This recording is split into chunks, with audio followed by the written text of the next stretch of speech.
Բարև ձեզ։ Այսօր տաղավարում հյուրընկալել եմ Սփյուռքի գործերի գլխավոր հանձնակատար Զարե Սինանյանին։ Բարև ձեզ, պարոն Սինանյան, շնորհակալ եմ հրավերն ընդունելու համար։ Ես եմ դեռ շնորհակալ։ Պարոն Սինանյան, բավականին հաճախ եք այցելություններ ունենում տարբեր երկրների հայ համայնքներ։ Եթե ամփոփենք, փորձենք ամփոփել այս այցերը, ինչ արդյունավետություն ունեն այս այցերը, ինչ եք տեսնում, լսում եւ արձանագրում այս համայնքներում, վերջին այցերին եթե անդրադառնանք։ Սիրով, ասեմ նախ, որ պաշտոնը ի սկզբանե Սփյուռքի գլխավոր հանձնակատարի եղել է կառուցված այդ Սփյուռքում ֆիզիկական ներկայություն ունենալու շուրջ, եթե վերադառնանք, ասենք 2018 թվականի վերջ, 2019 սկիզբ, երբ վարչապետը խոսում էր նրա մասին, թե ինչ է պատկերացնում Սփյուռքի գլխավոր հանձնակատարի պաշտոնի հետ կապված, ի տարբերություն, ասենք, կոնկրետ նախարարի, նա նշում էր, որ անհրաժեշտ է, որպեսզի Սփյուռքով զբաղվող անձը պետության անունից, այսինքն պետք է նաև Սփյուռքում լինի հաճախ։ Իհարկե դա այսպես գաղափարականներ, բայց գործի վրա էլ փորձը ցույց է տվել, որ Սփյուռքի այդ աշխատանքը, եթե անկեղծ աշխատանք է, եթե երկարաժամկետ աշխատանք է, որը պետք է հետագայում իր արդյունքները դեռ ցույց տա, այն իր մեջ պարունակում է անձնական կոնտակտ, այսինքն ոչինչ չի կարող փոխարինել Սփյուռքում ներկա լինելուն, Սփյուռքի մեր հայրենակիցների հետ անձնական կոնտակտի մեջ մտնելու եւ իրենց հետ այսպես հավասարի բոլոր հարցերի քննարկելու, ծրագրերը նաեւ ձևավորելու, այդ ծրագրերը իրագործելու գործում։ Հետևաբար, ինչպես նշեցիք, հաճախ գտնվում եմ գործում անը, չնայած իրականում անցյալում էլ է միշտ այդպես եղել, բայց մանավանդ այո վերջին 3 ամիսներին այսպես երկարաժամկետ լինում եմ Սփյուռքում եւ հաճախ գնալիս չեմ այցելում մի քաղաք, չեմ այցելում 2 քաղաք, օրինակ վերջին իմ այցելությունը սկսվեց Բուլղարիայում, որտեղ 3 քաղաք այցելեցի եւ այն կապված էր համաեվրոպական երիտասարդական խաղերի հետ։ Դրանից հետո այցելեցի Իսպանիա, Բարսելոնայի համայնք, Ալիկանտեում կազմակերպված էին հայոց ցեղասպանության ոգեկոչման հետ կապված օրեր, եւ դրանից հետո մեկնեցի Ֆրանսիայի Արևելք, որտեղ գործում է նոր, բայց շատ դինամիկ հայկական համայնք Ստրասբուրգ քաղաքում, Նանսիում, Լաքսուում, որտեղ բոլոր քաղաքներում անցկացրեցինք տարբեր միջոցառումներ, եղել նաեւ հայոց ցեղասպանության 110-րդ տարելիցի ոգեկոչման հետ կապված։ Տարբեր այցերը ունենում են տարբեր պրոֆիլ, տարբեր նպատակ, տարբեր դրդապատճառ, բայց ընդհանուր գաղափարը նույնն է, դա անհատական կապ ունենալ համայնքների հետ, անհատների հետ, նրանց անհատական բացատրություններ, նաև հասցնել իրենց ուզող տարբեր հարցերի հետ կապված եւ մարդիկ շատ հարցեր ունեն, գիտեք, Հայաստանում լինելիս դեռ նույնիսկ Հայաստանում լինելիս դժվար է ամեն ինչը հստակ հասկանալ այս խառը վիճակներում, իսկ պատկերացրեք որքան դա դժվար է Սփյուռքում լինելով, երբ որ դու Հայաստանից դուրս ես, կոնտեքստից դուրս ես, հաճախ մի հսկայական տեղեկատվական արշավի զոհ ես նաև դառնում, հետևաբար այդ ամենին հակադարձելու ձևերից մեկն էլ նաև ֆիզիկական ներկայությունն է։ Կարող ենք ասել, որ ձեր ֆիզիկական շփումը տարբեր համայնքների եւ նրանց ներկայացուցիչների հետ ինչ որ ձևով փոխում է նաեւ նրանց վերաբերմունքը եւ Հայաստանի նկատմամբ եւ տարբեր հարցերի նկատմամբ։ Եթե մինչեւ այդ օրինակ պետության ինչ որ ներկայացուցիչ չէր այցելում այդ համայնքներ, ուրեմն հիմա միգուցե այլ արդյունք կա։ Դե իհարկե դա միանշանակ է, կան համայնքներ ու կան հազարավոր, իրականում չեմ հարյուրավոր էլ չեմ ասում, հազարավոր համայնքներ Սփյուռքում, որոնք երբևէ որևէ ուշադրության չեն արժանացել եւ այդ փոքրիկ նույնիսկ ուշադրությունը որակական փոփոխություն է առաջացնում այդ համայնքի դեպի Հայաստան ունեցած հարաբերություններում, Հայաստան իրենց ընկալման մեջ եւ այլն, բայց ավելին է պետք ասել, որ էլի վերադառնամ մեր այսօրվա այսպես բավական բարդ իրականությանը, երբ ամեն ինչ շատ հստակ չէ Սփյուռքի համար, ես մեղմ եմ ասում, հակառակը ճիշտ շատ ոչ հստակ է նույնիսկ եւ մարդիկ շատ հարցեր ունեն եւ հաճախ մարդկանց այդ ապակողմնորոշումը կամ ապատեղեկատվության հետևանքները չեզոքացում են այդ անձնական կոնտակտի միջոցով, հանգիստ, համբերատար իրենց հետ զրուցելու, բացատրելու եւ երբեմն էլ նաեւ անկեղծ իրականությունները նշելով ես այդ անկեղծ խոսակցությունները մանավանդ համարում եմ անփոխարինելի, որովհետեւ Սփյուռքում էլ շատ մեծ միֆեր կան, որոնք կարելի է միայն քանդել այդ միֆերը կամ ցրել այդ միֆերը իրականության հետ առերեսվելու արդյունքում։ Ստացվում է։ Այսպես ասեմ, հիմնականում ստացվում է եւ նույնիսկ եթե չստացվեր էլ երբեք չի կարելի ճշմարտացիորեն չառնչվել մեր հայրենակիցների հետ, որովհետև դրա հետևանքները շատ ավելի վատն են։ Տեսեք, այն խնդիրները, որ մենք այսօր ունենք Սփյուռքի հետ հարաբերություններում, նաև անցյալի հետևանքներն են, որովհետև անցյալում մարդկանց 3 տասնամյակ խաբեցին, ասեցին, դե ճիշտ է կոռուպտացված ենք, դե ճիշտ է վատն ենք, դե ճիշտ է գողանում ենք, դե ճիշտ է ոչ մի համակարգ չի գործում, դե ճիշտ է ոչինչ չենք կառուցել, պետությունը ունի այսպես բուտաֆորիային վիճակ, բայց գոնե տարածաշրջանի ամենահզոր բանակն ունենք։ Այսպեսի հիմար կներեք, ես բառը օգտագործում, հիմար միֆեր էին մարդկանց սնում եւ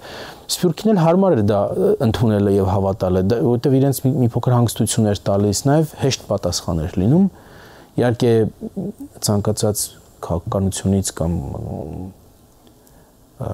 կառավարումից, պետական կառավարումից հասկացող մարդ կհասկանար, որ այդպես չի լինում։ Դու չես կարող ունենալ տարածաշրջանի ամենաաղքատ պետությունը, ամենափոքր բյուջեն, բայց ունենալ ամենազոր բանակը։ Պարզապես այդպես բան չի լինում երբևէ։ Բայց այդ ամենի մեջ Սփյուռքը չէր ուզում խորանալ, որովհետև հաճելի էր, հարմար էր կարծել, որ դե գիտեք Արցախը մերն է եւ մենք տարածաշրջանի ամենահզոր բանակն ունենք, ամենաուժեղն ենք։ Արդյունքում մենք ունեցանք այս մեծ հիասթափությունը Սփյուռքում, որից կամաց-կամաց Սփյուռքը դուրս է գալիս։ Դա էլ ուրախ եմ նշել, որ նույնի մեծ հարցազրույցներում 2021 թվականին, 22 թվականին, 23 թվականին խոսում էին նրա մասին, որ մարդիկ պարզապես չեն կարող հասկանալ ինչ տեղ ունեցավ, ոնց եղավ, եթե մենք ամենալավն էինք, ամենահզորն էինք, ոնց պարտվեցինք։ Բայց հիմա մարդիկ հասկանում են, որ դե այսինքն ոնց կարող ենք չպարտվել, եթե 80-ական թվերի զենքով ըստ չէ մարդիկ ընդունել են, չէ, որոշ նախկին չընտրված նախագահները ասել են, որ մենք 80-ական թվերի զենքով ենք կռվում Ադրբեջանի դեմ, այսինքն եթե 80-ական թվերի զենքերով էր կռվում, ոնց կարող էր հաղթել։ Եվ կարող ենք ասել, որ արդեն զգացմունքային ֆոնը փոխվել է Սփյուռքում, հա, իրանք ավելի իրական են, իրատեսական են։ Իրատեսական են, տեսեք նաև Երևանից եկող մեսեջները որքան էլ ականջին հաճո չեն, հաճելի չեն, շատ ավելի իրատեսական են, քան երբևէ եղել են անցյալում։ Դերևս այդ մեսեջները կարելի է մի քիչ ավելի փափկացնել, կարելի է մի քիչ ավելի այսպես նուրբ ձևով մատուցել, բայց մեսեջը ինքը բովանդակությունը ճիշտ է, ճշմարտացի է, ճշմարտության վրա է հիմնված եւ դա չի միտված մեր, չգիտեմ, ազգային էպոսներն ու կամ լեգենդները լրիվ կործանելու շուրջը, չէ, դա միտված է մեր Սփյուռքին էլ մեր այսօրվա իրականությունը ճշմարտացիորեն մատուցելու ուղղությամբ, որովհետև ես ինչպես այդ մի բան որ անընդհատ կրկնում եմ Սփյուռքում ու անընդհատ կրկնելու եմ, որ սիրելիներս դուք երբ որ առավոտյան արթնանում եք Լոս Անջելեսում եւ Հայաստանը տեսնում եք, ասենք Facebook-ի վրա կամ լավագույն դեպքում ձեր բարեկամի հետ եք խոսում, չգիտեմ, շաբաթը քանի անգամ պիտի խոսեք կամ տենց եք տեղեկություն ստանում եւ դուք գտնվում եք աշխարհի ամենաանվտանգ ու ամենաարտակին հարաբերությունների իմաստով ամենահզոր բանակ ունեցող երկրում, ամենահզոր տնտեսություն ունեցող երկրում, հարավում ձեզ ոչինչով չսպառնող Մեքսիկոն է, հյուսիսում Կանադան է, մի կողմը Խաղաղ օվկիանոսն է, մյուս կողմը Ատլանտիկ օվկիանոսն է, մենք արթնանում ենք ու մի կողմը Թուրքիան է, մյուս կողմը Ադրբեջանն է։ Սա մեր աշխարհագրական իրականությունն է, մեր մարդկային բնակչության թվի իրականությունն էլ մեզ շատ չի մխիթարում, գիտեք, շատ փոքր է մեր բնակչությունը համատած մեր հարևանների հետ, մեր տնտեսությունը շատ փոքրիկ է համատած Թուրքիայի եւ Ադրբեջանի տնտեսությունները, չնայած վերջերս, գիտեք, վերջին 6-7 տարիների ընթացքում աննախադեպ աճ է գրանցել, բայց սրանք իրականություններն են, որի վրա հիմնվելով մենք կերտում ենք մեր վաղվա ապագան։ Այնտեղ կարող են, գիտեք, այսպես ստրատեգիական չէ, բայց մարտավարական, տակտիկական ինչ որ քայլեր լինեն այս կողմ կամ այն կողմ, բայց մեր ռազմավարությունը պետք է հիմնվի մեր իրականությունների վրա, եւ սա է մեր իրականությունը։ Եթե որևէ մեկ մեզ կարող է առաջարկել, շատ եմ սիրում, որ լինում ասենք Ֆրանսիայում կամ Շվեյցարիայում մարդիկ այս հարցերն են ազգային բարձրացնում եւ այլն, եւ ասում եմ, բայց լավ, շատ լավ, ուզում եք որ անընդհատ, ասենք Թուրքիայի դեմ անընդհատ ինչ որ պայքարի մեջ լինենք, բան բացատրեք ոնց անենք, որ լավ, մեր հարևանը Թուրքիան չլինի, ոնց է դա լինելու։ Կարող եք դա բացատրել եւ մարդիկ մի վարքյան որ կանգնում մտածում են, հասկանում են, որ կան ինչ որ անուրանալի եւ անփոփոխ կոնստանտներ այս պահին կոնե։ Չեմ, մոտակա ապագայում, որ չի փոխվելու կամ մեր կամքով ամենայն դեպս չի փոխվելու, որի հետ մենք չենք կարող հաշվի չնստել։ Պարոն Սիմոնյան, անցում կատարենք մեկ այլ թեմայի եւ նաեւ շարունակելով այն մոտեցումը, որը գրասենյակը ունի, այսինքն շարունակել շփումները համայնքների հետ, 2023-ից ներդրվեց Սփյուռքի գործերի հանձնակատարների ինստիտուտը եւ մինչեւ այսօր արդեն տասնյակ ներկայացուցիչներ են նշանակվել։ Անցած 2 տարիների ընթացքում ստացվեց ինչ որ չափով իրականացնել այն նպատակները, որոնք նախանշվել էին ի սկզբանե։ Ուրեմն Սփյուռքի հանձնակատարների ինստիտուտի կայացումը սկսվեց իրականում 21 թվականի նոյեմբերի 17-ին, երբ ազգային ժողովը համապատասխան օրենքն ընդունեց, սակայն մենք, ինչպես դուք ճիշտ նշեցիք, մոտ 1.5 տարի որևէ նշանակում չենք արել, չենք նշանակել հանձնակատարների, որովհետև մեր նպատակն էր Սփյուռքին հնարավորինս համբերատար ձևով բացատրել, թե այն ինչ է իրենից ներկայացնում, ինչ է նախատեսում, որովհետև դե մարդիկ նախ չէին հասկանում, երկրորդը նաև ապատեղեկատվություն կար, որ Երևանից ուզում են վերակացումներ ուղարկել ձեզ, ինչ որ մարդու ուղարկեն, որը պետք է տեղում համայնքները չգիտեմ, ղեկավարի, վերահսկի, ոմանք ասում էին 5 կառույցները կազմաքանդի եւ այլն, եւ մենք բացատրում ենք, որ այսինքն այդ կետերից որևէ մեկը ճշմարտությանը չի համապատասխանում, քանի որ նախ Երևանից չենք ուղարկում ոչ մեկի, իրենք ձեզ չեն վերահսկելու կամ մրցակցելու ձեզ կամ չեն մրցակցելու, նրանք դա համայնքային կարգավիճակ ունեցող պաշտոն չէ, դա Հայաստանի կողմից նշանակված անձ է, բայց տեղացի մարդ, որը արդեն համայնքից է, որը ցանկություն ունի, կարողություն ունի, հնարավորություն ունի, վայելում է համայնքի ինչ որ քրիտիկական մասայի հարգանքը, որը լինելու է պարզապես Սփյուռքի գլխավոր հանձնակատարի գրասենյակի ներկայացուցիչը տեղում։ Եվ երբ որ մենք սա սկսեցինք բացատրել, հասկացանք, որ որոշ համայնքներ արդեն պատրաստ են այս ամենին, եւ սկսեցինք նշանակումները դեկտեմբերին 2023 թվականին մեր առաջին նշանակումը Լեհաստանում էր, երբ Դիանա Հովակիմյանին նշանակեցինք որպես առաջին Սփյուռքի հանձնակատար, ընդ որում ասեմ երիտասարդ կին, երիտասարդ մայր, եւ դրանից հետո արդեն process-ը շարունակվեց։ Մենք նշանակել ենք 18 հանձնակատար, այդ թիվը դեռ շատ փոքր է, այսինքն մենք նպատակ ունենք մի ամբողջ ցանց ստեղծելու նման հանձնակատարների եւ այս պահին այնքանով որքանով այս կարճ ժամանակահատվածը թույլատրել է մեզ փորձարկել կոնցեպտը, եթե կարելի ասել, ապա մենք բավարարված ենք։ Բայց կրկնում եմ, որ այս ամենը շատ սահմանային փուլում է, մարդիկ, որոնք նշանակվել են, բոլորը համայնքում շատ ճանաչված մարդիկ են, եւ բոլորը մարդիկ են, որոնք բնական է կապված են Հայաստանի հետ։ Կան մարդիկ, որոնք կապված են այսպես հոգեբանորեն, կան մարդիկ, որոնք Հայաստանում են ծնվել եւ հետագայում Սփյուռքում են հայտնվել, կան մարդիկ, որոնք Հայաստանում նույնիսկ մեծ ներդրումներ են արել եւ իրականում մասնագիտական իմաստով, տարիքային իմաստով, նույնիսկ սեռական իմաստով շատ տարբեր մարդիկ են։ Որը եւ հենց մեր նպատակն էր, մենք ինչ որ կոնկրետ, այսպես շաբլոնով ասում են, չունեինք, թե ով պետք է լինի հանձնակատարը։ Ես նշեցի, թե ով պետք է լինեն այդ մարդիկ՝ կարող, ունակ, ցանկություն ունեցող, հնարավորություն ունեցող եւ նաեւ համայնքում քրիտիկական մասայի կողմից հարգանք եւ ընդունելություն վայելող անձ։ Ինչու չեմ ասում համայնքի կողմից, որովհետեւ դա կլիներ մի անգրագետ հայտարարություն, ոնց կարող է ամբողջ համայնքի կողմից ինչ որ մարդ ընդունված լինել։ Անձնական փորձից ասեմ, նման մարդ գոյություն չունի աշխարհում, այսինքն միշտ ամենտեղ ինչ որ մեկը հակառակ է։ Հետեւաբար մեզ պետք է որ ինչ որ մի զանգվածի կողմից ընդունել լինի, այսինքն մեծ զանգվածի կողմից, եւ դա բավարար է մեր համար։ Իսկ այս ընթացքում հստակեցվել են այն պահանջները այդ հանձնակատարից, որ նա պետք է տրամադրի կամ այսպես մատուցի Հայաստանին, այսինքն թե ներդրումների ոլորտում, թե այլ ոլորտներում։ Այո, տեսեք, այդ մարդիկ տնտեսական կցորդներ չեն,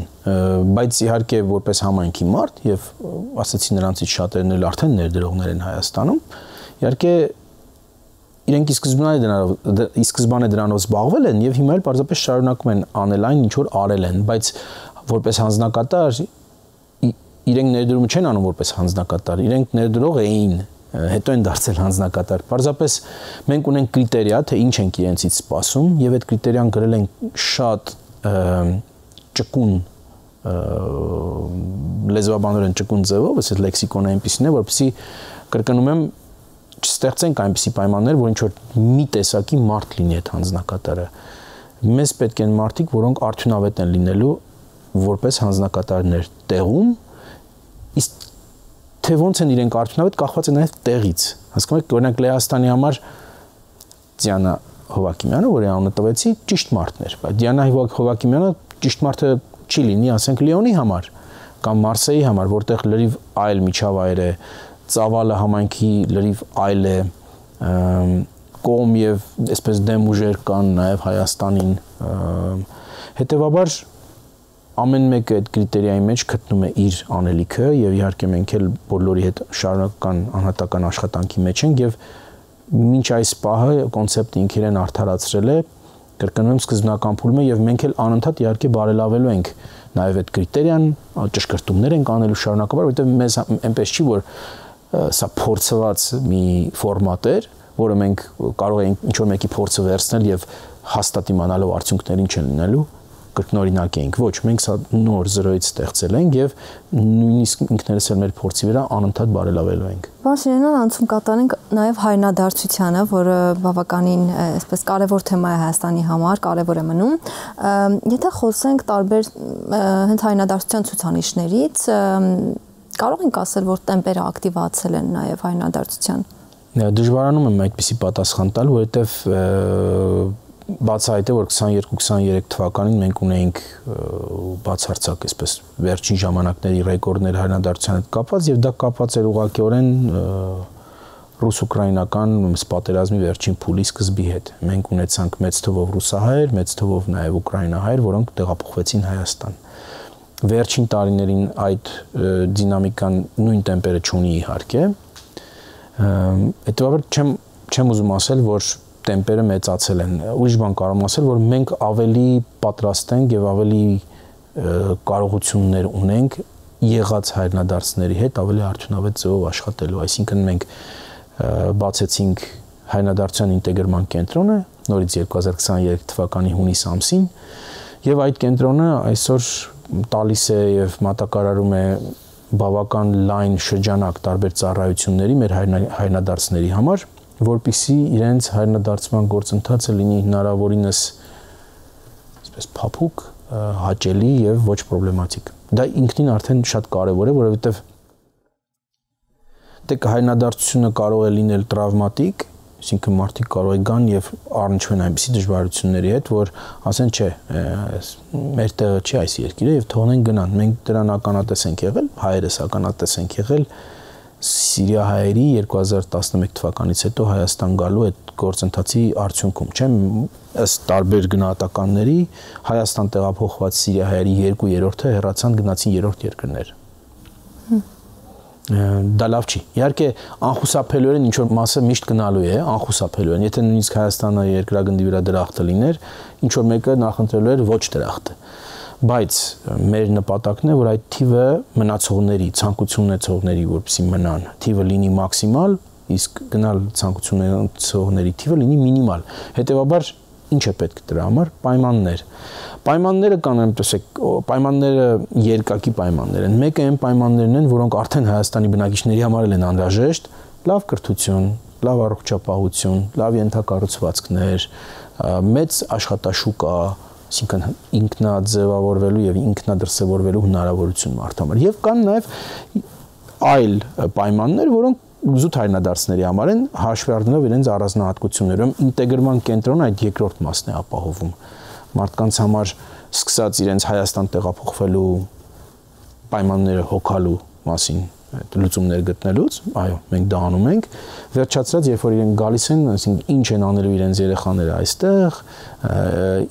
ինչպես են իրենք աշխատանք գտնելու,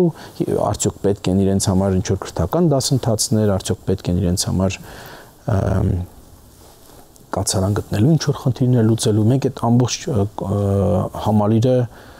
համալիրով զբաղվում ենք, իհարկե եթե ծավալները մեծանան, այն ռեսուրսները, որ մենք ունենք, մեզ չեն բավարարելու, որովհետև ես ասեմ, որ այնպես չի, որ մենակ պետական ռեսուրսներով մենք կարողանում այս խնդիրները լուծել, մենք բարեբախտաբար ունենք գործընկերների մի ամբողջ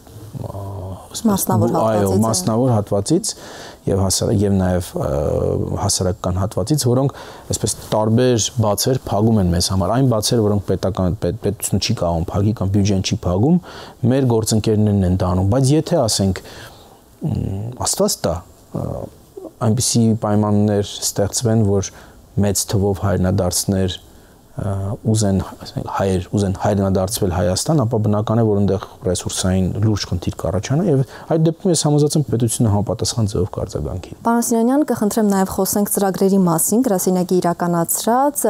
Իգոր ծրագիրը, գիտեմ, որ կրկին շարունակվում է, որը նույնպես միտված է հայրենադարձության խթանմանը, նաեւ Սփյուռքի երիտասարդ դեսպան ծրագիրը, ինչ արդյունքներ ունենք այս ծրագրերում եւ ինչ տեմպով են շարունակվում։ Բոլոր մեր ծրագրերը շարունակական բնույթ ունեն, այսինքն մենք ունենք այդ ծրագրերի մի խումբ, որոնք ամենամյա են։ Դրանցից մեկը Իգորցն է, որը իրականում հայրենադարձությանը չի միտված, այն միտված է պետական կառավարման համակարգի կարողությունների ընդլայնմանը, բայց մեզ համար անսպասելիորեն այնպես է ստացվել, որ վերջին 4 տարիների իգորցականների 70%-ը նախընտրել է մնալ Հայաստանում, ամեն դեպքում։ Հետևաբար այո, այն վերածվել է նաև հայրենադարձության ծրագրի։ Մեր Սփյուռքի երիտասարդ դեսպանների ծրագիրը, որի արդյունքում ամեն տարի 20 երիտասարդներ, ակտիվ երիտասարդներ Սփյուռքից եկել են Հայաստան,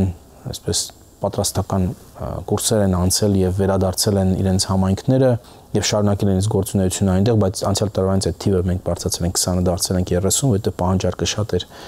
Ունենք մեր ամառային ճամբարը Քայլ դեպի տունը, որը նախկինում կոչվում էր Արիտուն, մենք մեր համաժողովներն ենք շարունակում անցկացնել, ունենք դիասպորա ծրագիրը եւ այսպես շարունակաբար եւ ունենք նաեւ ծրագրեր, որոնք անցկացնում ենք համագործակցաբար այլ գերատեսչությունների հետ, ինչպես օրինակ Ներուժը։ Եվ այս ծրագրերը, տեսեք, տարբեր նպատակների են ծառայում, բայց ամեն մեկը այդ Հայաստան-Սփյուռք հարաբերությունների մի մեծ այսպես խճանկարի մի մասնիկ են։ Եվ երբ որ այդ բոլոր մասնիկները հավաքում ես միտեղ, եւ հուսով ենք, որ այդ միտեղ կհավաքվեն այդ մասնիկները, մենք ունենանք հստակ պատկեր Հայաստան-Սփյուռք հարաբերությունների։ Հետևաբար ամեն ծրագիրը իր ֆունկցիան ունի, ամեն ծրագիրը տարբեր նպատակի է ծառայում, բայց ընդհանուր մի աշխատանքի մաս է կազմում։ Նաեւ ուզում եմ նշել, որ այս տարի ի տարբերություն անցյալ տարվա, երբ մենք ունեինք մեր երկրորդ համահայկական գագաթնաժողովը, այս տարի անցկացնելու ենք երիտասարդ ազգային երիտասարդական համաժողովը, ֆորումը մեր երկրորդ անգամ արդեն, եւ դրան ենք նախապատրաստվում մեծ թափով։ Իսկ ինչ գործնական ակնկալիքներ կան այս տարի համաժողովից։ Ես գիտեմ, որ համաժողովին մասնակից երիտասարդներից ակնկալվում էր նաեւ շարունակել շփումը տեղի երիտասարդների հետ, նաեւ գրասենյակի հետ, ինչ որ աշխատաժողովներ էին ձևավորվել։ Այո, ճիշտ է, իհարկե այդ մասնակիցների թիվը շատ մեծ է, համատած բոլոր այն ծրագրերի, որոնք մենք անցկացնում ենք եւ որին կարող են նաեւ համաժողովի մասնակիցները մասնակցել։ Այս տարի մենք ունենալ ենք 800 պատվիրակներ, հետեւաբար սպասելիքները բազմակի են եւ բազմավեկտոր են։ Այո, մենք նախընտրում ենք, որ շատ երիտասարդներ օրինակ ապագայում հետաքրքրված լինեն Սփյուռքի երիտասարդ դեսպան ծրագրով, հետաքրքրված լինեն Իգորցով, հետաքրքրված լինեն նաեւ ոչ միայն մեր ծրագրերով հիշենք, որ կան նաեւ այլ երիտասարդական ծրագրեր, լինի դա Հովնանյան հիմնադրամի ծրագրերը, լինի դա հայ բարեգործական ընդհանուր միության ծրագրերը եւ այլն, տարբեր internship-ներ կան, որոնք հնարավորություններ են ընձեռում եւ բոլոր այս մեր համաժողովների ընթացքում մենք նաեւ տեղ ենք տալիս մեր գործընկերներին, որպեսզի ամբողջ պատկերը նաեւ հասկանալի լինի մեր երիտասարդների համար, հասկանան թե ինչ միջոցներ, ինչ ճանապարհներ կան ինքնադրսևորվելու Հայաստանում։ Մենք նաեւ իհարկե երկարաժամկետ հարաբերություն ենք փորձում հաստատել այս երիտասարդների հետ ամեն ինչի շուրջ, որովհետև կրկին փորձը ցույց է տալիս, որ երբ որ դու այսպես անձնական այդ հպումը ունենում ես երիտասարդների հետ, դա հետագայում բերում է մեծ դիվիդենդներ, մեծ արդյունքներ, լինի տեղում համայնքային մակարդակով, թե լինի Հայաստանի հետ կապված մեր ծրագրերում։ Շնորհակալ եմ հարցազրույցի համար։ Շնորհակալություն։ Հարգելի հեռուստադիտողներ, հիշեցնեմ, որ տաղավարում հյուրընկալել էի Սփյուռքի գործերի գլխավոր հանձնակատար Զարե Սինանյանին։ Կհանդիպենք։